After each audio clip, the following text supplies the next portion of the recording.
सुख समृद्ध विज्ञान चैनल के सुहृदी दर्शकों को हार्दिक अभिनंदन।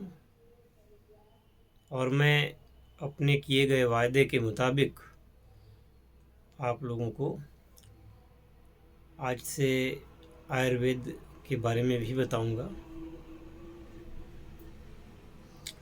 इसका उद्देश्य ये है कि गरीब जनता, भोली भाली जनता भारत की,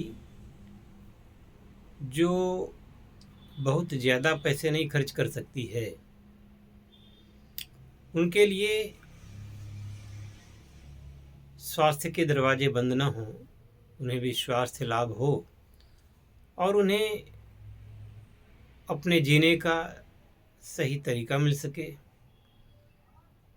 और उन्हें किसी हॉस्पिटल में नहीं जाना पड़े, डॉक्टरों के, ड्रग माफिया के चंगुल में ना फंसे। इसी उद्देश्य के साथ आज से मैं श्रृंखला चालू करूँगा। तो कम से कम मैं समझता हूँ आधे वीडियो तो आपको स्वास्थ्य संबंधी मिलेंगे और बाकी दूसरे टॉपिक पर भी बात होगी, रसायन पर भी बात होगी। और पुनश्च निवेदन यही है कि यदि वास्तव में आप अपने जीवन की आर्थिक समस्या को हमेशा हमेशा के लिए नष्ट कर देना चाहते हैं तो आपको रसायन विद्या का ज्ञान प्राप्त करना चाहिए। भले ही ये थोड़ा हमारे यहाँ आपको महंगा प्रतीत हो, लेकिन ये कुछ भी नहीं है। जो कुछ उससे आप प्राप्त करेंगे उसके सामने, उसके लाभों के सामने ये कुछ भी नहीं है। पैसा तो आपके हाथ में आएगा और चला जाएगा। पैसा तो आपने बहुत कमाया और बहुत गंवाया, पर पैसे का उपयोग आप ऐसी जगह करें जहाँ की आपको लाभ हो। और आप बैंक में पैसा डालते हैं, फिक्स करते हैं, कोई पॉलिसी खरीदते हैं, है ना, तो वो पैसा आपका कई वर्षों में जा कर के कहीं दोगुना हो पाता है। रसायन विद्या में इस पैसे को लगाएंगे, इस ज्ञान को प्राप्त कर लेंगे तो अल्प समय में ही आप कितने गुना उससे पैसा प्राप्त कर लेंगे, इसकी कोई सीमा नहीं है। तो शुरुआत हमारे यहाँ हिंदी वर्णमाला के आ से होती है। तो शुरुआत करते हैं। आज आ से होने वाला पहला रोग, जो कहने के लिए तो छोटे छोटे हैं, लेकिन ये रोग काफ़ी बड़े हैं और ज़्यादातर समस्या इसकी लोगों को रहती है। अब पहले जैसे कहते हैं अपच, अब कहने के लिए तो अपच, अजीर्ण, अफारा, इस रोग को बहुत ही सामान्य वे में लोग लेते हैं, लेकिन ये रोग वास्तव में भयानक रोग है, क्योंकि रोगों की शुरुआत यहीं से शुरू होती है। और अगर हमने शुरुआत में ही रोग को दबाया नहीं तो ये फिर आगे चल करके ऐसे ऐसे रोग पैदा करेगा कि आप फिर क्या है, आजकल तो आप देखते हैं कि गैस्ट्रोएंटराइटिस और गैस, लीवर की समस्या के लिए भी लोग लाखों रुपए खर्च कर देते हैं। तो जिनके पास पैसा है वो जाके अस्पताल वालों को धनवान बनावें और अपना क्रियाकर्म सुनिश्चित करें। लेकिन जिन लोगों के पास धन नहीं है, ऐसे लोगों के लिए मैं कुछ उपाय बता रहा हूँ। तो पहले तो इसको कैसे पहचानेंगे? देखिए, जो भी आप भोजन करते हैं, बहुत सरल भाषा में बता रहा हूँ कि जो भी आप भोजन करते हैं वह भोजन 24 घंटे के अंदर पाचन हो करके कुछ तो शरीर में लगना चाहिए, और बाकी का जो जिसे आप मल कहते हैं वो मल शरीर से 24 घंटे के बाद बाहर हो जाना चाहिए। और अगर ये है तो 100 साल तक आपको कोई बीमारी नहीं होगी, कोई कमजोरी नहीं होगी, कोई रोग नहीं होगा। और एक ये नियम अगर टूटता है, अगर समय से पेट साफ नहीं होता आपका, तो आप समझते हैं कि इससे क्या क्या हो सकता है। सबसे पहले तो जब ये पेट में ज़्यादा टाइम तक रुकेगा तो ये सड़ने लगेगा। सड़ने का मतलब ये है कि गैस, जब पेट में आपके गैस बन रही है तो आप समझ रहे हैं ना कि छोटी सी समस्या नहीं है, ये भोजन भीतर से सड़ रहा है। न केवल भोजन सड़ रहा है, बल्कि वहाँ जो आंतों की श्लेष्मिक कला होती है, जो भित्तियाँ होती हैं, जो झिल्लियाँ होती हैं, उनको भी ये डैमेज करता है, क्योंकि फिर इसका असर तेजाबी हो जाता है।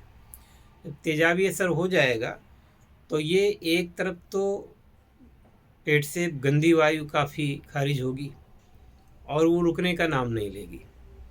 ये जो है गंदी वायु काफ़ी हद तक, एक तो जहाँ भी आप बैठेंगे वहाँ गंदगी होगी, लोगों के सामने आपको थोड़ा सा असहज महसूस कराएगा, आपको शर्म लगेगी। तो एक तो ये, और दूसरे इस गैस बनने का आप समझते हैं कि क्या होता है। गैस बनने का मतलब है जब आपके शरीर में गैस बनना शुरू हो जाती है तो शरीर का सौष्ठव बिगड़ता है। फिर आपके शरीर में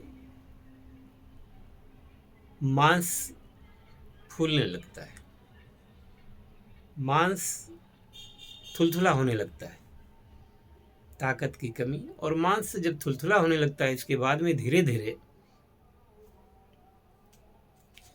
शरीर कमजोर होता है। जब त्वचा का सौष्ठव खत्म होगा तो बुढ़ापा भी जल्दी आएगा। ये चीज़ एक दिन में नहीं होती, एक महीने में भी नहीं होती, लेकिन ये धीरे धीरे ऐसा असर आपके शरीर में डालेगा कि फिर आगे फिर उसी से बड़ी बड़ी समस्याएं बनती हैं। तो आप लोग जानते हैं जिनको गंभीर बीमारियां, उसके बारे में आगे चर्चा करेंगे। अब एक तरफ तो ये अधो वायु आपकी दूषित हुई, और दूसरे फिर ये अगर ऊपर को चली तो ये ऊर्ध्ववायु यानी कि डकार आएगी, खट्टी डकार आएगी। और चूँकि अम्लीय जो हो जाता है ना वहाँ का माहौल, तो फिर ये ऊपर को आएगी तो खट्टी डकार आएगी और ऊपर से गैस जाएगी। और खट्टी डकार केवल यहीं नहीं आएगी, बल्कि ये फिर ये माइंड को भी दिक्कत करती है। सिर दर्द रहेगा, नज़ला होगा, जुखाम होगा बार बार, तो फिर साइनस वगैरह की भी प्रॉब्लम होगी। आयुर्वेद में कहा गया है कि रोग एक ही होता है। ये जो अलग अलग आप रोगों के नाम सुनते हैं, ये रोग अलग अलग नहीं है। वास्तव में रोग एक ही है और उसका इलाज भी एक ही है। क्रमशः जब रोग जीर्ण होता चला जाता है तो उसके नाम बदलते चले जाते हैं, लक्षण बदलते चले जाते हैं और समस्याएं बदलती चली जाती हैं, पर मूल में तो रोग एक ही होता है। और वो ये कि पेट का साफ होना सबसे ज़रूरी। 24 घंटे के अंदर जितना भी आपने खाया है उसका जो आपके शरीर को सार मिलना है वो मिल जाए, यानी कि भोजन का स्वांगीकरण हो जाए, आंतों में जाकर के वो पच जाए, उसका खून में पहले तो वो सफ़ेद रंग का तरल बनता है, फिर वो जब पाचन हो जाता है तो फिर वो सबसे पहले रक्त में जाता है। इसलिए शरीर को कबाड़ खाना ना बनाएं, शरीर को शरीर रहने दें। अब जो पशु है, वो मैं उस पशु की बात कर रहा हूँ जो पशु आदमी नहीं पालता। वो पशु कभी भी बीमार नहीं पड़ता। जिस पशु को आदमी पालता है तो फिर आदमी अपने तरीके से उसको भोजन देने लगता है, तो पालतू पशु बीमार भी पड़ते हैं। लेकिन जंगली पशु जो होता है, जिस पर आदमी का आधिपत्य नहीं है, वो अपना भोजन अपनी रुचि के अनुसार स्वतंत्र है लेने के लिए। वो गंदे तालाबों का भी पानी पी लेगा, नहर का भी पी लेगा, नदी का भी पी लेगा, फिर भी वो बीमार नहीं पड़ेगा। तो उनके अंदर रोग प्रतिरोधक क्षमता असीमित मात्रा में होती है। आप भी देखते होंगे जो लोग कि गाय भैंस वगैरह के लिए कोई हमेशा आप आरओ का पानी तो नहीं देते, न फिल्टर्ड वाटर उनको देते हैं। शहरों में ज़रूर समरसेबल का उनको पानी मिल जाता है, बोरिंग का पानी मिल जाता है। लेकिन देहात के लोग तो उनको जोहड़ों में, पाउंड्स यानी तालाबों में, और जो माइनर्स होती हैं गड्ढों का पानी आपकी गाय भैंस वगैरह पीती हैं, जो कि बिल्कुल हजारों बीमारियों का कीटाणु वायरस सब उसके अंदर होता है। और वो गाय भैंस आपकी कभी बीमार नहीं होती। यदा कदा कभी कभार बीमार होती है, वो इसलिए बीमार होती है कि आपके आधिपत्य में है, आप क्या खिला रहे हैं वो है। लेकिन वो जल्दी जल्दी बीमार नहीं होती। न तो आप उसको शुद्ध कोई चीज़ दे रहे हैं, शुद्ध करके दे रहे हैं। जंगल में घास चल रही है, अब घास जब चल रही है तो उस घास में कितनी मिट्टी जमी होती है, घास में कितनी धूल होती है। जानवर उसको भी चर जाता है, फिर भी वो बीमार नहीं पड़ता। और आपको पीने के लिए मिनरल वाटर चाहिए। आपको आजकल तो गैस भी बिकने लगी है कि आप पहाड़ों की वायु का मज़ा लीजिए, और वो 500 रुपये की आधा किलो गैस होगी जो आपके कमरे में। तो अब जब गैस भी आपको खरीदनी पड़ेगी, हॉस्पिटल में गए तो सबसे पहले ऑक्सीजन लगा दी जाती है। आपको गैस, पानी, भोजन सब कुछ अलग तरीके के चाहिए। इसके बावजूद भी आप बीमार पड़ते हैं, मर जाते हैं, बूढ़े हो जाते हैं जल्दी, कमर टेढ़ी हो जाती है, चल फिर नहीं पाते, सीढ़ियाँ नहीं चढ़ पाते, काम नहीं कर पाते। ऐसा क्यों? ऐसा इसलिए कि कृत्रिमता ज़्यादा ओढ़ ली गई है और प्रकृति से आपका लगाव कम हो गया है। प्रकृति के बीच में आप कम रह रहे हैं, और खाने के लिए भी आपको ऐसे ऐसे ऊल जलूल टाइप की चीज़ें चाहिए जिनसे केवल चटकारा आपके ज़बान में आ जाए। आपको इस बात से कोई मतलब नहीं है कि आप स्वास्थ्यप्रद चीज़ें खा रहे हैं। आपको इससे मतलब नहीं है कि आपका शरीर स्वस्थ रहे। आप तो बस ये देखते हैं कि मुझे 500 रुपये वाली थाली हो, 1000 रुपये वाली थाली हो, और कोई विदेशी नाम हो चटकता मटकता, वो हम, है ना, उस भोजन को करेंगे। और सबसे बड़ी तो जाहिलियत ये है कि शाकाहारी भोजन नहीं करेंगे, बल्कि जानवरों को मार करके उनके मांस का सेवन करेंगे, और फिर बड़ी बड़ी बातें करेंगे कि स्वर्ग नरक, और है ना, स्वर्ग भी चाहिए, और स्वर्ग में उनको वो सब कुछ सारे सुख चाहिए, और स्वर्ग जाने वाले कोई काम नहीं करेंगे। सारे काम पापमय करेंगे और स्वर्ग की इच्छा करेंगे। मेरी शैली कुछ अलग है लोगों से बात करने की, और किसी प्रकार का कोई लाग लपेट नहीं है। जो कुछ बात है बिल्कुल सामने है, समक्ष है। अच्छी लगे बहुत अच्छी बात है, अच्छी ना लगे जिन लोगों को, वो ज़्यादा गुस्सा आवे जिन लोगों को, जिनको लगे कि उनके बिजनेस को हम नुकसान पहुंचा रहे हैं और मुझ पर गुस्सा आ जाए, तो दो तमाचे खींच करके अपने गाल पर रख लें, गुस्सा ठंडा पड़ जाएगा।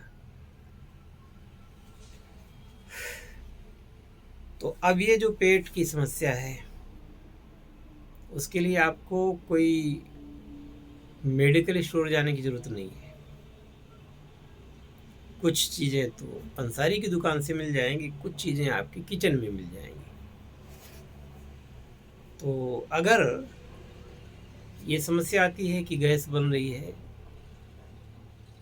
तो सबसे छोटा उपाय ये है कि घर में आपके थोड़ा खाने वाला सोडा पड़ा होगा, आधा चम्मच 1 गिलास पानी में डालें और उसको पी जाएं, तो गैस आपकी वहीं का वहीं बहुत फास्ट रिलीफ होता है इसका। आप देखिएगा, कोई इनो वगैरह नहीं खरीदने की ज़रूरत है आपको।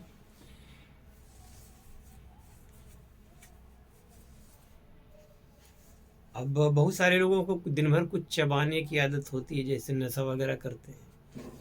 तंबाकू तो दिन में 20 बार 50 बार भी चबाएंगे। तो थोड़ा सा ऐसा करें, उसको न चबा करके कुछ छोटी हरड़ ले लें। उनके 2-3 हरड़ काफ़ी है एक बार में। एक बार भोजन करने के बाद में सरौते से हरड़ को छोटा छोटा टुकड़े करके और सुपारी की तरह धीरे धीरे मुंह में डाल करके चूस लें। और तो हरड़ कहते हैं कि माँ के समान है, जिसकी माँ न हो उसकी हरड़ माँ है। हरड़ में, उसके रस में ऐसे दिव्य गुण पाए जाते हैं जो कि वास्तव में शरीर को बहुत ही लाभकारी होते हैं। और त्रिफला में हरड़ का एक विशेष महत्व होता है। आप त्रिफला का सेवन कर सकते हैं। और ये आप त्रिफला कैसे बनाएंगे? त्रिफला में हरड़, बहेड़ा, आंवला, इन तीनों को लेकर के बहेड़ा और आंवला के जो भीतर के बीज और उसकी गुठली है उसको निकाल के फेंक दें, और बाकी को लेकर के और आप बढ़िया सा कूट लें, तीनों को अलग अलग, और एक में मिला दें। ये आपका हो गया आंवला। ये आंवला का जो ये बनेगा त्रिफला, ये त्रिफला इतना चमत्कारी होता है, हम लोग समझते ही नहीं उसकी वैल्यूएशन को कि है क्या ये चीज़ वास्तव। तो त्रिफला की इतना है कि अगर 6 महीने आपने इसको सेवन कर लिया तो आपके सफ़ेद बालों को भी धीरे धीरे ये काला करने की प्रक्रिया शुरू हो जाएगी। पेट के सारे रोग तो ठीक हो ही जाएंगे, बल्कि अगर ये चीज़ हमेशा लेते रहते हैं। अच्छा, आपको दिक्कत क्या है? हमेशा लेते रहेंगे, सुबह शाम अगर 1-1 चम्मच लेते रहेंगे पानी के साथ, तो कौन सा पहाड़ टूट जाएगा, बल्कि आपको लाभ ही होगा। एक आंवला अगर डेली पेट में जाता रहता है तो जो बुढ़ापा होने वाली जो प्रक्रिया है वो रुक जाती है। एजिंग प्रॉब्लम खत्म हो जाती है धीरे धीरे। ये अपने आप में रसायन है ये हरड़, बहेड़ा, आंवला, और ये सर्वत्र उपलब्ध है। ये तो कहीं भी मिल सकती है। तो सबसे हितैषी जो चीज़ें हैं वो ज़्यादातर सस्ती होती हैं, है ना। और वो चीज़ें जैसे दूध है, क्या बात है, इसकी बराबरी आज तक किसी पेय पदार्थ से हो ही नहीं सकी। कोई पेय पदार्थ दूध के समान नहीं हो सकता, कोई टॉनिक नहीं हो सकता। और दूध 50 रुपये किलो आपको मिल जाएगा। और शरीर को नुकसान पहुंचाने वाली शराब, उसका तो कीमत का पता ही नहीं है। विजय माल्या की एक कंपनी थी किंगफिशर, इसने एक ऐसी शराब बनाई थी जो कि 75 लाख रुपए की, शायद ऐसा मैंने पढ़ा था अखबार में, एक बोतल थी। उसको भी लोग खरीदते थे। यानी जहर खरीदेंगे आप, महंगा मिलेगा, अमृत सस्ता मिलेगा, और यहाँ तक कि फ्री भी मिल सकता है। और ये फिर भी विजय माल्या को भाग जाना पड़ा, इतना सब कुछ होते हुए। एयरवेज और वो सब उसकी कंपनियां थी, फिर भी विदेश भाग गया। क्योंकि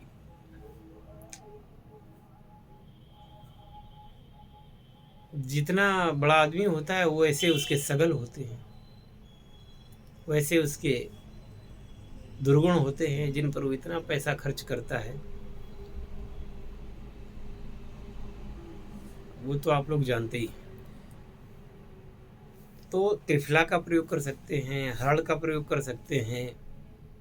इसके अलावा पेट अगर साफ नहीं हो रहा है तो एक बहुत ही आसान तरीका है जिससे कोई नुकसान ही आपको नहीं होना है, आराम से पेट साफ हो जाएगा बिना किसी कष्ट के। वो है ईसबगोल की भूसी। एक बाजार में तुक मलंगा के नाम से एक चीज आती है, वो असल में ईसबगोल का बीज ही होता है। उसको ले सकते हैं, उसको पानी में डाल देंगे तो वो गीला गीला बन जाएगा। इसी प्रकार से ईसबगोल की भूसी होती है जो वो ईसबगोल कहलाती है, ये भी उपलब्ध है। भूसी को 1 चम्मच लीजिए, पानी में डालिए, और 10 मिनट बाद वो काफ़ी लुआबदार बन जाएगा।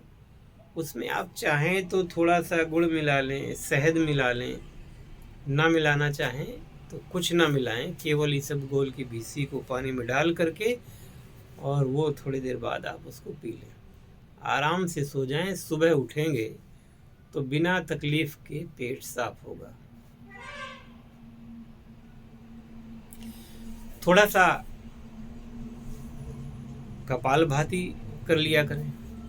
कपालभाति करेंगे तो इससे क्या होगा कि आंतें हिलेंगी, पेट के सारे जो भीतर के अवयव हैं वो हिलते हैं, उनमें कंपन होगा। तो वो जब कंपन होगा तो हर चीज़ पेट की भीतर की काम अच्छा करेगी। वहाँ पे जो फैट होगी वो फैट भी धीरे धीरे ख़त्म होगी। वो फैट कम होगी, पेट कम होगा, गैस नहीं बनेगी। और ये सब एक दिन में नहीं होगा, आपको निरंतरता रखनी पड़ेगी। जैसे आप रोज़ भोजन करते हैं, रोज़ पानी पीते हैं, ऐसे योग को आप अपने जीवन का अंग बनाएं। और इस प्रकार की औषधियों को थोड़ा सा प्रश्रय दें, कुछ दिन बाद औषधियाँ छूट जाएंगी और आपका जो शरीर है निरापद अवस्था में रहेगा और ठीक रहेगा। अब जो कपालभाति प्राणायाम करते हैं उनको शुगर की भी दवा की ज़रूरत नहीं पड़ती है, क्योंकि आग्न्याशय जो होता है ना, यह आग्न्याशय पैंक्रियाज, वो भी इंसुलिन का सही तरीके से फिर निर्माण करेगा। वो करेगा तो शुगर अपने आप खत्म हो जाएगी। शुगर कोई रोग तो है नहीं, मधुमेह कोई रोग नहीं है, ये एक पाचन तंत्र का एक डिसऑर्डर है बस। तो इससे ना घबराने की ज़रूरत है, ना इससे डरने की ज़रूरत है। आप ऐसा मान लो कि मधुमेह या शुगर नाम का कोई रोग होता ही नहीं है, भूल जाओ इसको। जितना इससे आतंकित होंगे ये आपको मार देगा। ये एक काल्पनिक रोग है, इसका डट के मुकाबला करें आप। और इसमें अब भाई देखिए, करना तो आपको पड़ेगा, करेंगे आप, लाभ आप उठाएंगे, नहीं करेंगे तो हानि आप उठाएंगे। और लाखों रुपए खर्च कर दो फिर भी कोई ठीक नहीं कर पाएगा। क्यों? आहार विहार ये दोनों अगर सही हैं तो ये रोग है ही नहीं। शुगर, मधुमेह, डायबिटीज, आतंकित होने की जरूरत नहीं है। कपाल भाती प्राणायाम करें और कुछ थोड़ा सा ये श्वास प्रश्वास वाला जो आपका अनुलोम विलोम कहते हैं, कह देने मात्र से नहीं, फैशन से नहीं, जिन चीज़ों को हृदयंगम किया जाता है नैष्ठिक रूप से, वहाँ से परिणाम निकलते हैं। केवल जय श्री राम कहने से, भगवान का नाम लेने से आपको वो फायदा नहीं मिलेगा, क्योंकि आप जीभ से बोल रहे हैं ना। जब मन से वो राम नाम निकलेगा, मन से शिव का नाम निकलेगा, जब मन से भगवान का मनन होगा, तब वो वाइब्रेशन भगवान तक जाएगी, तो उनकी कृपा भी आपको निश्चित रूप से मिलेगी। तो आज की वीडियो में बस इतना ही। कैसा लगा वीडियो ज़रूर बताना, और इसमें बताई हुई चीज़ों का आप अपने जीवन में उपयोग करना। भगवान धन्वंतरी की आप पर कृपा हो, आपका जीवन सुखी बने, सरल बने, मधुर बने, स्वस्थ बने, दीर्घजीवी बने, यही कामना है। क्रमशः अन्य रोगों के बारे में भी मैं आप लोगों को बताता रहूँगा। और मैं समझता हूँ कि इस वीडियो में जो कुछ मैंने बताया है, इस पर विमर्श करने की आवश्यकता नहीं। इस वीडियो को बार बार देख करके आप अपना काम सुनिश्चित करें और उसका लाभ उठाएं। यदि आपके जैसे भी कमेंट आएंगे, उन कमेंट्स के आधार पर भी हम वीडियो बनाएंगे और आप लोग